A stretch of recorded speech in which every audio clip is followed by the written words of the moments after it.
तो बेटा अब आप पढ़ने जा रहे हैं law of conservation of momentum. तो बेटे law of conservation of momentum क्या बोलता है?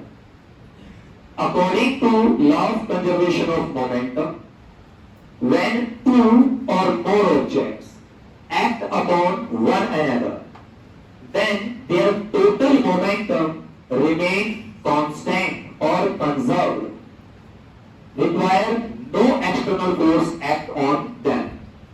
कि भाई जब दो या दो से अधिक ऑब्जेक्ट एक दूसरे पे क्या करते हैं? एक्ट करते हैं, मतलब एक दूसरे से टकराते हैं, तब उनका जो टोटल मोमेंटम है वो क्या रहेगा?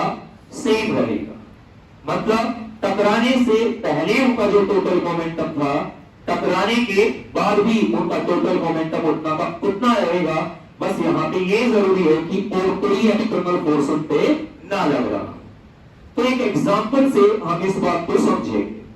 मान लीजिए ये एक ट्रक है बेटा, ये एक ट्रक है और ये जो ट्रक है इसका मास है m1। कितना? m1। और ये इस डायरेक्शन में चल रहा है u1 वेलोसिटी से। किससे? u1 वेलोसिटी से। और बेटा इसके सामने एक कार चल रही है, ये एक कार है और ये जो कार है बेटा, इस कार का मास है m2। कितना? m2। और ये कार भी इसी डायरेक्शन में चल रही है u2 वेलोसिटी से। किससे बेटे? u2 वेलोसिटी से। अब आगे जाके क्या हुआ? इनकी टक्कर हो गई, मतलब जो ये ट्रक है वो कार से टकरा गया। तो बेटा यहां पे इनकी क्या हो गई है? टक्कर। कार और ट्रक की टक्कर हो गई है और मान लीजिए ये जो टक्कर हुई है वो टी टाइम तक हुई है। कितनी देर तक? टी टाइम तक ये टक्कर हुई है। भाई ट्रक का मास m1 है, कार का मास m2 है और टी टाइम तक इनकी क्या हुई? टक्कर हुई। बेटा टक्कर होने के बाद जो ट्रक है उसकी वेलोसिटी चेंज हो गई। मास उतना ही रहेगा m1, लेकिन इसकी जो वेलोसिटी है वो v1 हो चुकी है। कितनी बेटा? v1। टक्कर लगने के बाद। और जो कार है, कार की जो वेलोसिटी है वो भी चेंज हो चुकी है बेटा, और कार की जो वेलोसिटी हो चुकी है वो v2 हो चुकी है। कितनी? v2। और मास इसका कितना है? m2। तो बेटे यहां पे टक्कर लगने से पहले ट्रक का मोमेंटम कितना था? मोमेंटम जैसा कि आप जानते हैं मोमेंटम होता है मास इनटू में वेलोसिटी। तो ट्रक का जो मोमेंटम था वो था उसका मास इनटू उसकी वेलोसिटी, यानी m1 u1। और टक्कर लगने से पहले कार का मोमेंटम था m2 u2। और बेटा टक्कर लगने से पहले इन दोनों का टोटल मोमेंटम ये था m1 u1 plus m2 u2। अब जैसे ही इनकी टक्कर हुई तो इनकी वेलोसिटी में चेंज आ गया, जिससे इनका मोमेंटम भी क्या हो गया? चेंज। मान लीजिए ट्रक का जो वेलोसिटी है वो v1 हो गई है, तो अब उसका मोमेंटम हो चुका है m1 v1। और कार की वेलोसिटी v2 हो चुकी है, तो इसका मोमेंटम हो चुका है m2 v2। ये इनका टोटल मोमेंटम हो जाएगा अगर हम इनको क्या कर देंगे तो ऐड। तो बेटा ये टक्कर लगने से पहले का टोटल मोमेंटम है और ये टक्कर लगने के बाद का टोटल मोमेंटम है। Law of conservation of momentum ये बोलता है कि टक्कर लगने से पहले का जो ये टोटल मोमेंटम है, टक्कर लगने के बाद के टोटल मोमेंटम की क्या होगा? इक्वल। बस यहां पे कोई और एक्सटर्नल फोर्स पे ना लगा हो।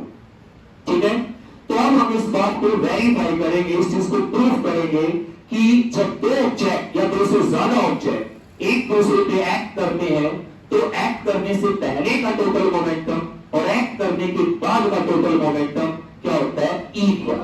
मतलब एक सिस्टम का जो टोटल मोमेंटम है वो कंजर्व रहता है, ना वो कम होता ना वो बढ़ता है। आगे बात समझ में?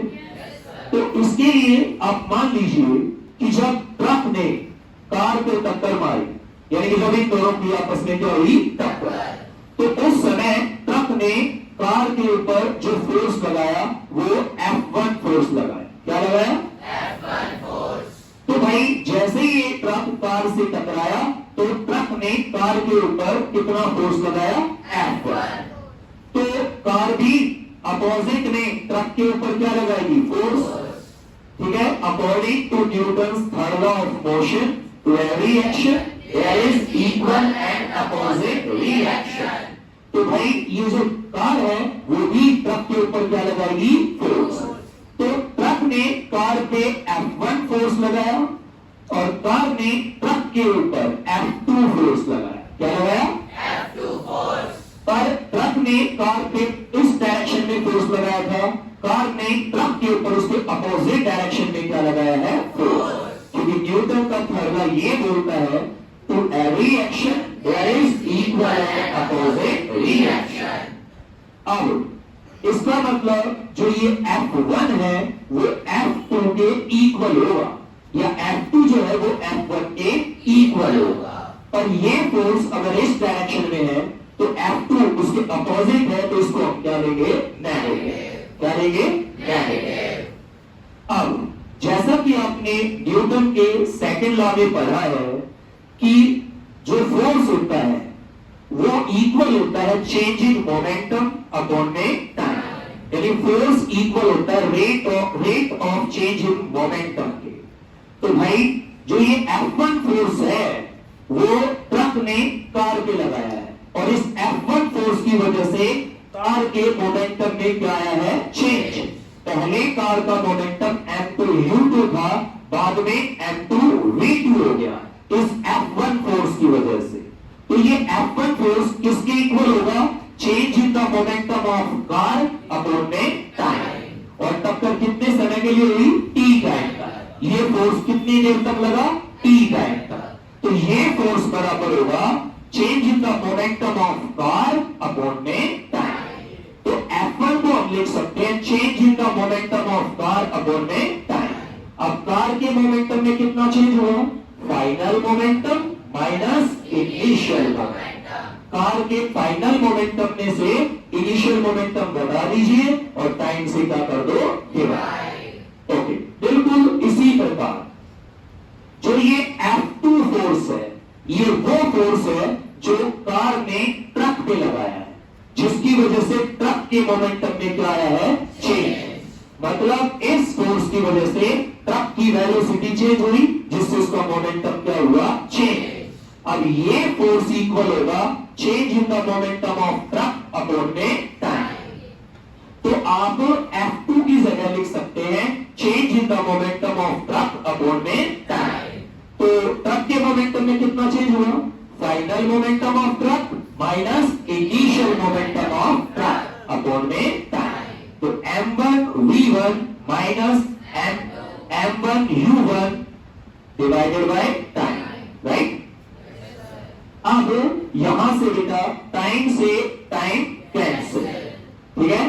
अब ये है m2v2 minus m2u2 is equal to, इस माइनस की वजह से ये माइनस हो जाएगा m1v1 और ये प्लस हो जाएगा m1u1।